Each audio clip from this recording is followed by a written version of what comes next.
The panoramic view of creation in Genesis chapter 1 is immediately followed in chapter 2 by a complementary account of the sixth day that zooms in on the creation of the first humans, Adam and Eve, who are placed in the Garden of Eden. God begins by creating Adam from the dust of the ground.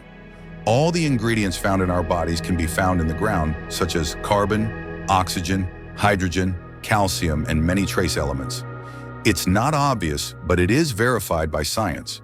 However, putting all these elements together does not make it alive. God breathed into Adam's body of dust, the divine breath of life, and man became a living being. We also read that God made man in his own image and likeness.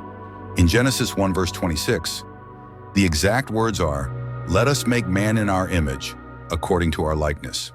While this provocative verse has sparked thousands of years of debate, we can skip the controversy and go right to the Bible for our answer, where the Apostle Paul tells us that God created man with spiritual, rational, emotional, and moral qualities. The account in Genesis 2 continues as God places Adam in the Garden of Eden, where Adam is tasked with working the ground and taking care of the animals. God then brings all the animals before Adam so that they could be named. In spite of all this, Adam was lonely, and there was not found a helper fit for him.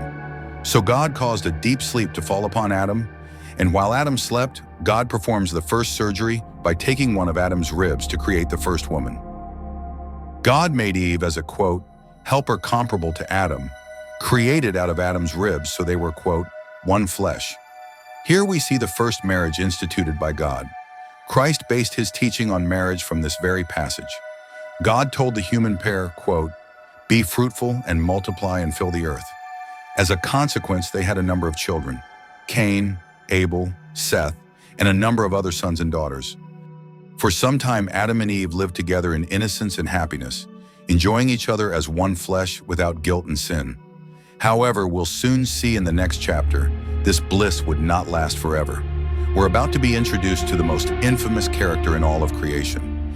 The scourge of mankind, Satan himself, will tempt Eve with the very knowledge of the gods themselves.